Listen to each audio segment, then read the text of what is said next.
सास लाई मोटी बहू की पतली कमर वाली सौतन। चलो अच्छी खासी जॉगिंग हो गई नव्या, अब चलो घर चलते हैं। रुको, जॉगिंग करते करते एनर्जी काफी लॉस्ट हो गई है, चलो थोड़ा सा जूस पी लेते हैं। यहीं पार्क के बाहर जूस की दुकान है। अब नव्या और निभा पार्क से बाहर आकर जूस की शॉप से जूस पीने लगती हैं। तभी पड़ोस की औरतें, हाय रब्बा, रजनी की दोनों बहू कितनी सुंदर है और इनकी कमर देखो कितनी स्लिम है। हाँ ठीक कह रही हो तुम, रजनी की ये दोनों बहू तो बहुत फिट है और परफेक्ट हैं, और होंगी भी क्यों नहीं, आखिर ये दोनों इतनी कसरत जो करती हैं। दूसरी तरफ उनकी मोटी देवरानी अब तक पलंग पर पैर पसार कर सो रही होती है। तभी मोहल्ले में कचौड़ी वाला आता है, जिसकी आवाज सुनकर बेड पर सोती मोटी साक्षी हड़बड़ाकर उठकर बैठती है। उफ, जब तक मैं इस कचौड़ी वाले की आवाज नहीं सुन लेती तब तक मेरी नींद ही नहीं खुलती। चलो अब फटाफट कचौड़ी खाकर आती हूँ। अब साक्षी फटाफट कचौड़ी वाले के पास आती है। भैया गर्मा गर्म फुल प्लेट कचौड़ी लगा दो। अब मोटी साक्षी को कचौड़ी खाता देखकर पड़ोस की औरतें, हे भगवान, सुबह इसकी दोनों जेठानी को देखा था जो पार्क में कसरत करके अपनी सेहत बना रही थी, और इसको देखो ये कैसे सुबह उठते ही ठेले का ऑयली खाना खाने लगी है। अरे इसको अपनी दोनों पतली जेठानी को देखकर पतले होने का मोटिवेशन नहीं मिलता क्या, जो ये ऐसे अंधाधुंध खाती रहती है। तभी कचौड़ी खाती हुई साक्षी, अरे आप लोगों की दिक्कत क्या है, मेरी मर्जी, मैं जो खाऊं, पैसे क्या आपके जेब से जा रहे हैं। अब कचौड़ी खाकर साक्षी घर के अंदर आती है, जहाँ नव्या जेठानियां झाड़ू लगा रही होती है और निशा वॉशिंग मशीन चला रही होती है। देवरानी जी आप, अच्छा हुआ आप आ गई। अब एक काम कीजिए, आप ना ये झाड़ू लगा दीजिए, मैं तब तक जाकर रसोई में सबके लिए खाना बना लेती हूँ। हाँ, और ये कपड़े भी धुल गए हैं, आप इन्हें जाकर बस छत पर सुखा दीजिए, तब तक मैं जूठे बर्तनों को धो लूंगी। ठीक है, आप लोग जाइए, मैं कर देती हूँ। अब नव्या और निभा रसोई में चली जाती हैं, जहाँ नव्या सब्जियों को काटकर सब्जी और दूसरी तरफ रोटियां बनाने लगती है। वहीं निभा सिंक में पड़े गंदे बर्तनों को धोने लगती है। दूसरी तरफ मोटी साक्षी अब झाड़ू उठाकर हॉल में झाड़ू मारना शुरू करती है, लेकिन कुछ ही देर में झाड़ू लगाते लगाते वो थकने लगती है। हे भगवान, मैं तो जैसे ही झाड़ू लगाने के लिए झुक रही हूँ मेरा पेट बीच में आ जा रहा है और मेरी सांस फूल रही है। मुझसे ये झाड़ू नहीं लगेगी, एक काम करती हूँ, कपड़े सुखा कर आती हूँ। अब कपड़ों की बाल्टी लेकर साक्षी जैसी सीढ़ियां चढ़ने की कोशिश करती है, वो थककर सीढ़ी पर ही बैठकर तेज तेज सांस लेने लगती है। भगवान, मुझसे तो सीढ़ियाँ चढ़ी ही नहीं जा रही हैं। मेरे तो पसीने छूट गए हैं, मैं नहीं चढ़ सकती छत पर। अब साक्षी सब काम छोड़कर आराम से सोफे पर बैठकर चिप्स खाती हुई टीवी देखने लगती है। अब दोनों जेठानी रसोई का काम खत्म करके हॉल में आती हैं, तो वो देखती हैं कि हॉल में गंदगी के साथ झाड़ू ऐसे ही रखी हुई है। दूसरी तरफ सीढ़ियों पर भी कपड़ों की बाल्टी पड़ी हुई है। अरे देवरानी जी, हमने आपको कहा था ना कि आप ये झाड़ू लगा देना, पर आपने झाड़ू नहीं लगाया। अरे बाल्टी भी ऐसे सीढ़ियों पर रखी हुई है और आप आराम से चिप्स खाती हुई टीवी देख रही हैं। अरे माफ करो जेठानी जी, मैं काम करने की बहुत कोशिश करी हूँ, लेकिन मैं अपने मोटापे की वजह से कुछ नहीं कर पाई। अब आप लोग ही कर लीजिए ये सब। इतने में वहाँ पर साक्षी की सास आकर, अरे सुनाई दे रहा है? छोटी बहू, तुम्हारी जेठानी तुमसे क्या कह रही है? खाने पर थोड़ा कंट्रोल कर लो, जंगली हाथी की तरह फूलती जा रही हो, और अपने इस मोटे शरीर को थोड़ा चला फिरा लो, नहीं तो एक दिन इसी सोफे पर फटकर तहस नहस हो जाओगी तुम। अरे क्या है माँ जी, मुझसे नहीं होती है कसरत वसरत। इतना कहकर साक्षी वहाँ से चली जाती है। अब शाम को नव्या निभा अपनी देवरानी को लेकर मॉल आती है, जहाँ नव्या और निभा अपने लिए कई तरह के स्टाइलिश कपड़े खरीदती हैं, लेकिन साक्षी के शरीर के नाप का कोई भी ड्रेस नहीं मिल रहा होता। मैम, आप जैसे इतने मोटे भारी भरकम लोगों के लिए हमारे मॉल में कोई भी ड्रेस नहीं है। अरे ये क्या बात हुई, आपका मॉल तो काफी बकवास है, जहाँ हम जैसे लोगों के लिए कपड़े ही नहीं है। मॉल बकवास नहीं है देवरानी जी, आपका फिक्र बकवास है, आप अपने ऊपर ध्यान दीजिए थोड़ा। अब साक्षी अपनी दोनों दुबली पतली जेठानी के साथ बाहर आती है। मुझे बहुत भूख लग रही है जेठानी जी, कुछ खा लेते हैं ना, जैसे यहाँ पर देखिए कितने सारे जंक फूड के ठेले लगे हैं। नहीं तुम ही खाओ ये सब, हम तो बस जूस पियेंगे। अब एक ठेले पर नव्या और निभा जूस खरीद कर पीने लगती हैं। वहीं दूसरी तरफ साक्षी ठेले पर चाउमीन खरीद कर खा रही थी। अब खाते खाते साक्षी चाउमीन वाले के ठेले की सारी चाउमीन खा जाती है, जिसे देखकर वहाँ खड़े ग्राहक, अरे बस कीजिए, कितना खाएंगी आप, हम लोगों ने भी तो ऑर्डर दे रखा है। हाँ सच में, ठेले की सारी चाउमीन खत्म कर दिया आपने। अरे हाँ मैडम, आप पेमेंट कर दीजिए, मैं आपको और नहीं खिला सकता। अरे आप घबरा क्यों रहे हैं, मैं आपको पैसे दे रही हूँ ना, अभी मुझे और चाउमीन खानी है। अरे माफ करिए, आप जैसी मोटी तगड़ी औरत के लिए मैं अब और चाउमीन नहीं बना सकता। तभी नव्या और निभा वहाँ आती हैं। अरे कितना चाउमीन खा लिया आपने, जो ये लोग इतना परेशान हो रहे हैं। अब साक्षी फोन से 4000 रुपए पेटीएम करती है। हे भगवान, देवरानी जी आपने 4000 की चाउमीन खा ली, अरे आपका पेट है या कुआं? अरे इतने पैसे में तो आप एक अच्छा जिम ज्वाइन कर लेती, साथ में उसके प्रोटीन शेक वगैरह आ जाते। सच में ये तो बहुत ज्यादा हो गया देवरानी जी।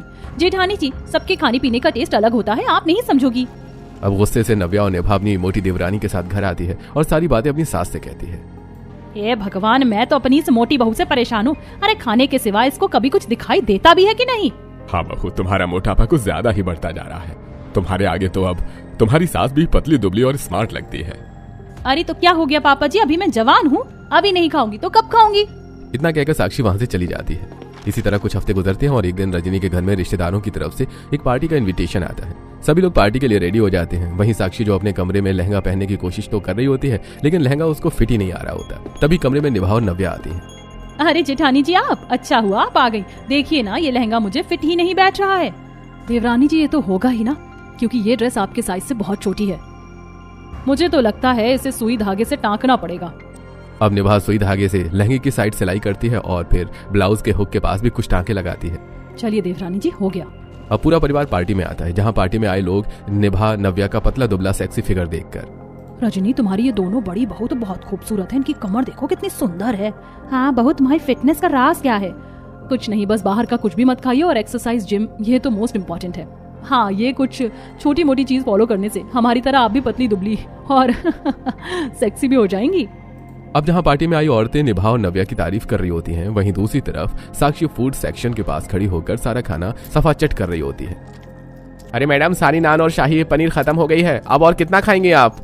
एक नान अभी मैं और खाऊंगी, मेरा अभी पेट नहीं भरा। अब नान और शाही पनीर खाकर साक्षी चाउमीन और गोलगप्पे खाने आती है और वहां पर भी साक्षी सारी चाउमीन और सारी गोलगप्पे एक बार में ठूस जाती है। अरे भाई, ये किसके साथ है? कौन है इनके परिवार का सदस्य? इन्हें भाई लेकर जाओ, नहीं तो ये सारा जंक फूड अकेले ही खा जाएंगी। अब पार्टी को ऑर्गेनाइज करने वाली महिमा वहां आती है।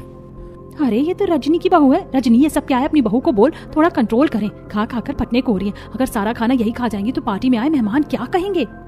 अब अर्पित अपनी बीवी का मजाक उड़ता देखकर उसका हाथ पकड़कर पूरे परिवार के साथ उसे घर लेकर आ जाता है। अब साक्षी जैसी सोफे पर बैठती है, उसका लहंगा साइड से फट जाता है। ये देख बहू, अब तो कपड़ा भी तेरा साथ छोड़ रहा है, अब तो शर्म कर ले खाने पीने के मामले में। सच में देवरानी जी, आपने तो पार्टी में अच्छी खासी बेइज्जती करवा दी हमारी। अरे बहू, ये सब क्या है? हर पार्टी फंक्शन रिश्तेदारी में सिर्फ बेइज्जती करवा रही हो तुम हमारी। माँ, इसने तो बस हमारी जिंदगी नरक कर रखी है। अरे वो पार्टी का खाना बहुत टेस्टी था तो मुझसे कंट्रोल नहीं हो पाया और मैं खाने लग गई, और अब मैं जा रही हूँ सोने। मैं बहुत थक गई हूँ खा खा कर। अब साक्षी बेड पर सोने आ जाती है। अब आधी रात को साक्षी जैसी करवट बदलती है, बेड तेजी से हिलने लगता है। अरे क्या कर रही हो साक्षी? आराम से सो जाओ ना, एक करवट लेती नहीं हो कि बेड पर भूकंप आ जाता है। अब साक्षी उठकर बैठती है।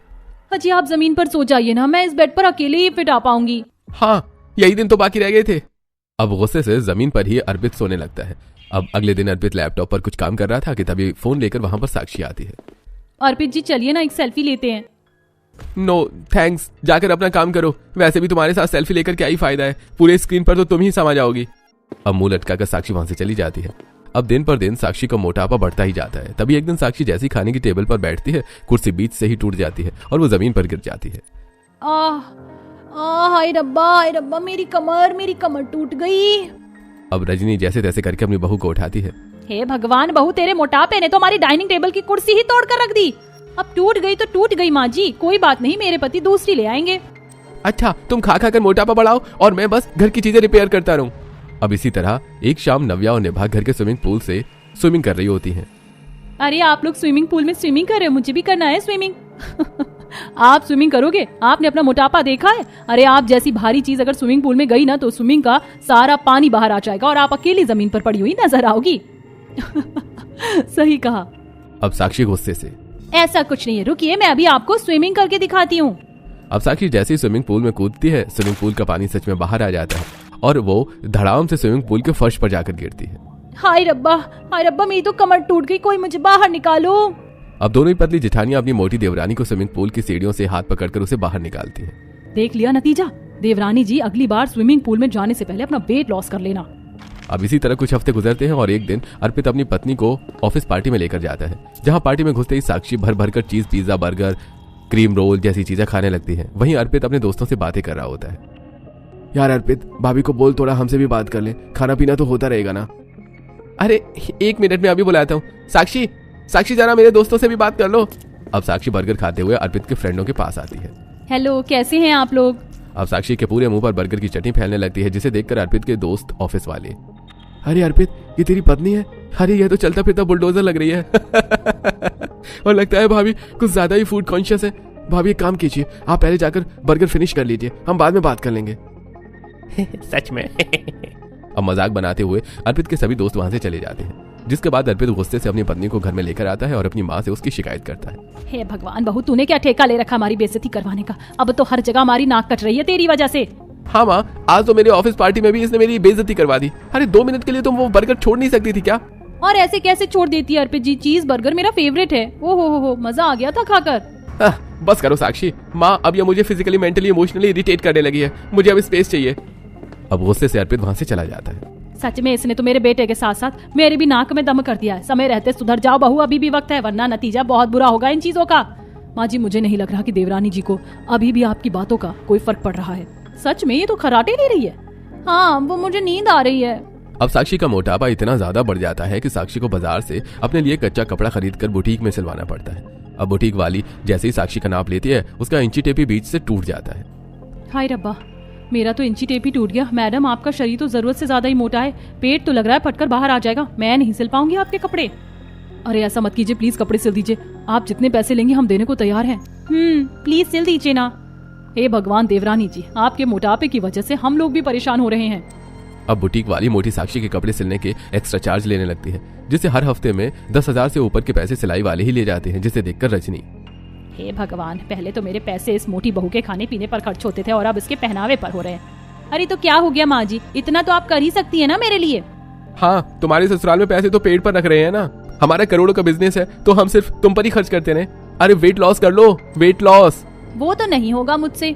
इतना कहकर साक्षी वहां से चली जाती है। अब धीरे धीरे रजनी और उसका बेटा अर्पित साक्षी के मोटापे से परेशान होने लगती हैं और वो अब घर छोड़ के जाने का फैसला करते हैं। देवर जी, माँ जी के साथ साथ आप भी ना समझ बन रहे हैं, रुक जाइए ना। नहीं रहने दो भाभी, अब मैं इससे तंग आ चुका हूँ। मैं भी। अब तुम तीनों बहू रहो यहाँ पर, हम जा रहे हैं। अब गुस्से से अर्पित रजनी घर छोड़कर चले जाते हैं। वहीं साक्षी उनके जाने के बाद भी बाहर से खाना मंगाकर आराम से खाना ठूस रही होती है। बहू, तुम्हारी सास और तुम्हारा पति ये घर छोड़कर जा चुके हैं बस इसलिए कि तुम खाना खा खाकर अपना वजन बढ़ा रही हो, लेकिन आज उनके जाने के बाद भी तुम्हारे लिए सिर्फ खाना ही इम्पोर्टेंट है। पापा जी, हमारी ये मोटी देवरानी खाने को लेकर बहुत बड़ी सेल्फिश है, इन्हें किसी बात का दुख नहीं है। अरे तो क्या हो गया, चले गए तो चले गए, अब इस चक्कर में मैं खाना थोड़ी ना छोड़ सकती हूँ। अब एक हफ्ते बाद रजनी और अर्पित वापस घर आते हैं। अरे माँ जी, आप आ गए, आपको देखकर बहुत खुशी हुई। लेकिन ये देवर जी के साथ कौन है जिसने अपने गले में जयमाला पहन रखा है? हाँ देवर जी, ये कौन है? तभी वहाँ पर साक्षी आती है। अरे कौन है ये लड़की, बोलते क्यों नहीं आप? Oh my god, disgusting. Arpit, तुम्हारी जैसे हैंडसम सेक्सी लड़के की वाइफ ये मोटी भैंस है, तुम तो इसे बिल्कुल डिजर्व नहीं करते। हाँ बहू, तो बिल्कुल ठीक कह रही है, मोटी भैंस मेरे बेटे के साथ बिल्कुल अच्छी नहीं लगती, इसीलिए मैं अपनी मोटी बहू की पतली कमर वाली सौतन लेकर आई हूँ। आज से तो इस घर की बहू है। नहीं माँ जी, आप ऐसा कैसे कर सकती हैं? आप मेरा मोटापा देखकर मेरी ही सौतन लेकर आ गई इस घर में। अरे तुम निकलो यहाँ से। नहीं, ये यहाँ से नहीं जाएगी, जाओगी तुम यहाँ से। मैं तुम्हें डिवोर्स दूंगा और जब तक मैं तुम्हें डिवोर्स नहीं दे देता तब तक तुम्हें इस घर में जो करना है करो, हमें तुमसे कोई मतलब नहीं है। अब इसके बाद रजनी अपनी बहू की सौतन का गृह प्रवेश करवाती है और फिर उसी दिन इशिता अपने हाथ से परिवार वालों के लिए खाना बनाती है। सभी लोग डाइनिंग टेबल पर खाना खाते हैं, जहां अर्पित अपने हाथ से इशिता को खाना खिलाता है। माँ, आज लग रहा है कि मैं अपनी वाइफ के साथ खाना खा रहा हूँ, वरना तो मेरी पहली वाली वाइफ अपने मोटापे के चक्कर में मेरे बगल वाली चेयर पर कभी बैठ ही नहीं पाती थी। ये सुनकर साक्षी को गुस्सा आता है और साक्षी अपने खाने की थाली लेकर वहां से चली जाती है। अब रात को इशिता, माँ जी, मेरा और अर्पित जी का कमरा कौन सा है? हाँ मेरी प्यारी बहू, अभी बताती हूँ, देखो यहाँ इस वाले कमरे में सो जाओ तुम और अर्पित। तभी वहाँ पर आती साक्षी।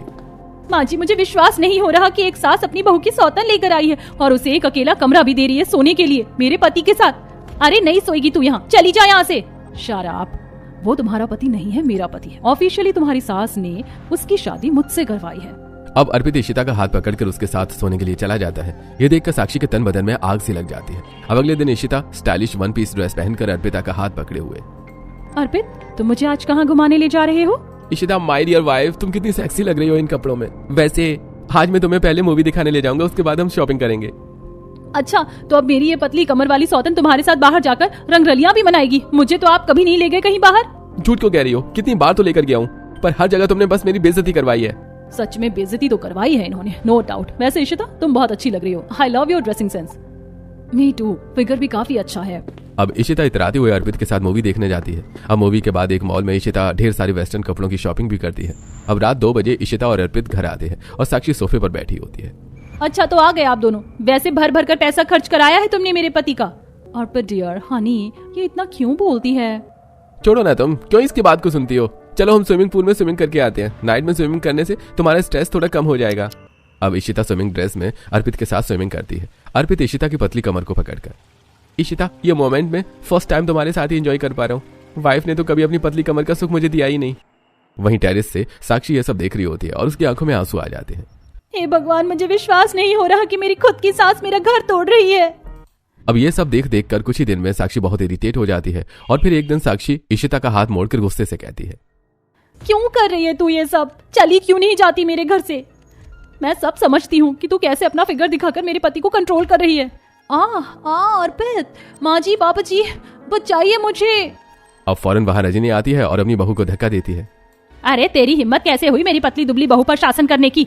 मैं इसे इस घर में अपनी खुशी से लेकर आई हूँ। खबरदार जो तूने इसे कुछ भी कहने की कोशिश की तो। अब इसके बाद अगले दिन नव्या और निभा इशिता के साथ मिलकर एक जैसी ब्लैक कलर की खूबसूरत ड्रेस पहनकर रील बना रही होती हैं। हाय रब्बा, कितनी सुंदर लग रही मेरी तीनों ही बहू, जिनकी पतली पतली कमर है। सच में माँ, आप हमारी मोटी देवरानी की जो ये पतली कमर वाली सौतन लेकर आई है ना, ये सच में बहुत खूबसूरत है। हाँ सच में खूबसूरत तो है ये। और देखो इनके साथ एक जैसे कपड़े पहनने में भी कितना मजा आ रहा है। हमारा सपना था कि हम ये अपनी एक्स देवरानी के साथ करें, लेकिन हमारी एक्स देवरानी ठहरी इतनी मोटी कि उनके नाप का कोई कपड़ा ही नहीं मिलता था।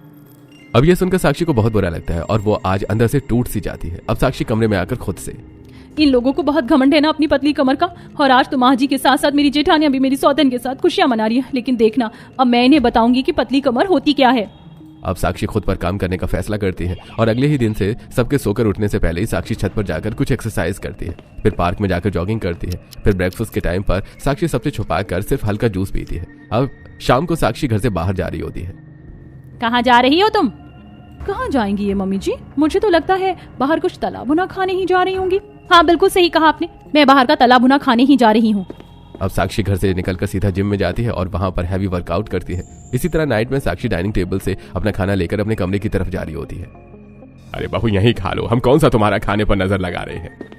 अब साक्षी जवाब दिए बगैर वहां अपने कमरे में चली जाती है और खाने को डस्टबिन में डालकर फल फ्रूट्स खाकर सो जाती है। अब इसी तरह साक्षी रोज झूठ बोलकर घर से बाहर जाती और जिम में हैवी एक्सरसाइज करती, फिर पार्क में जॉगिंग और स्किपिंग भी करती। साथ ही वो छत पर आकर साइकिलिंग करती और खाने में भी वो सिर्फ और सिर्फ सलाद खाती है, जिससे 1 महीने के अंदर अंदर साक्षी का फिगर बिल्कुल मेंटेन हो जाता है। और जब वो सुंदर सेक्सी साड़ी पहनकर घर वालों के सामने आती है, ओ माय गॉड देवरानी जी, आपने अपना फिगर मेंटेन कर लिया, लेकिन कब और कैसे? इसका मतलब साफ है कि देवरानी जी छुप छुप कर अपने फिगर पर ध्यान दे रही थी। हाँ, क्यों आप लोगों को क्या लगा था कि मेरी मोटी कमर कभी पतली नहीं हो सकती? वहीं रजनी भी ये सब देखकर हैरान हो जाती है। तभी अर्पित, हाँ लगा तो नहीं था पर तुमने कर दिखाया। मानना पड़ेगा कि तुम्हारी जैसी मोटी लड़कियां भी पतली हो सकती हैं। बाय द वे तुम काफी सुंदर लग रही हो। आई नो वेरी वेल, आपको बताने की जरूरत नहीं है, आप मेरी सौतन पर ध्यान दीजिए। अब साक्षी हर रोज स्टाइलिश साड़ी तो कभी 1 पीस पहनकर घर से बाहर घूमने जाती है और ये चीज अर्पित को खलने लगती है। माँ, साक्षी तो दिन पर दिन खूबसूरत ही होती जा रही है। उसकी पतली कमर देखो कितनी प्यारी लग रही है। माँ, मुझसे अब रहा नहीं जा रहा है, मन कर रहा है कि उससे बात कर लूं। कोई जरूरत नहीं है, मैं तेरे लिए सौतन लेकर आई हूँ ना, तू सिर्फ उस पर ध्यान दे। सच में माँ जी बिल्कुल ठीक कह रही हैं, आप सिर्फ मुझ पर ध्यान दो, अपनी बीवी पर नहीं। अरे पतली कमर देखी नहीं कि लगे उसके आगे पीछे घूमने। अब ये सुनकर अर्पित चुपचाप वहाँ से चला जाता है। इसी तरह कुछ हफ्ते गुजरते हैं और अब साक्षी खुद से, अब जब मैं इतनी सुंदर हो ही गई हूँ तो क्यों ना मैं भी अपने लिए कोई दूसरा लड़का ढूंढूं। मेरी सास तो मेरी सौतन ले ही आई है, जिसके साथ मेरा पति भी बहुत खुश है। अब साक्षी ये सब बोलते हुए इशिता के कमरे की तरफ से टर्न हो ही रही होती है कि तभी अंदर से उसे कुछ आवाज सुनाई देती है। अरे नहीं, इतना टाइम नहीं लगेगा, अब बस कुछ दिनों की और बात है, क्योंकि अब अर्पित की पत्नी मुझसे भी ज्यादा खूबसूरत हो गई है और उसकी कमर माशाअल्लाह बहुत प्यारी लग रही है। तो मुझे नहीं लगता कि अब मुझे और अर्पित जी की सौतन बनने की एक्टिंग इस घर में करनी होगी। अब ये एक्टिंग खत्म करते ही मैं दूसरे शूट पर आ जाऊंगी। अब ये सुनकर साक्षी के होश ही उड़ जाते हैं और वो गुस्से से दरवाजा खोलकर कमरे में घुसती है और इशिता का बाल पकड़कर उसे बाहर लेकर आती है। अच्छा, तो ये सब तेरी एक्टिंग थी और इस एक्टिंग को करने के लिए तूने मेरे पति से पैसे भी लिए, लेकिन मैं तुझे छोड़ूंगी नहीं। तूने मुझे इस ड्रामा के चक्कर में बहुत बड़ा ट्रॉमा दिया है। अरे तेरी वजह से मैं गिल्ट ट्रिप में चली गई थी कि मेरे मोटापे की वजह से मेरा पति मुझसे दूर जा रहा है, लेकिन अब तो मैं पतली हो गई हूँ, लेकिन तू कहीं की नहीं बचेगी। अब इशिता तेज तेज चिल्लाने लगती है, जिससे घर के सभी सदस्य वहाँ इकट्ठे हो जाते हैं। अरे साक्षी छोड़ो इसे, क्या कर रही हो? ये बस एक एक्टिंग थी, ये एक्टर है और कुछ नहीं। हाँ बहू, इसे छोड़ दे, और ये ठीक कह रही है। इसे हम ही यहाँ पर लेकर आए थे ताकि तुम्हारे अंदर जलन की भावना शुरू हो और तुम अपने ऊपर काम करो, और देखा तुमने वैसा ही किया। देखो अब तुम कितनी खूबसूरत हो गई हो। हाँ हो गई हूँ मैं खूबसूरत, लेकिन मैं अपनी सौतन को छोड़ूंगी नहीं। अरे माफ करो, मुझसे गलती हो गई। मैं यहाँ पर सिर्फ तुम्हारी सास के कहने पर आई थी, पर अब मैं कान पकड़ती हूँ, किसी के घर में किसी की सौतन बनने की एक्टिंग कभी नहीं करूंगी। सुनिए, मेरा पैसा दीजिए, मैं यहाँ से जाऊँ। अब अर्पित फटाफट इशिता के हाथ में पैसे देता है और इशिता अपना बोरिया बिस्तरा लेकर वहाँ से रफू चक्कर हो जाती है। ओ माय गॉड माँ जी, ये सब एक ड्रामा था, हमें तो विश्वास ही नहीं हो रहा था। हमने तो पूरा यकीन कर लिया था माँ जी कि आप सच में अपनी मोटी बहू की पतली कमर वाली सौतन ही लेकर आई हैं इस घर में। हाँ माँ जी, हमें तो विश्वास हो गया था कि वो सौतन ही है। अब देवर जी की पत्नी लेकिन अच्छा है माँ जी कि वो बस एक नाटक था, उसी बहाने हमारी रियल देवरानी जी तो ठीक हो गई।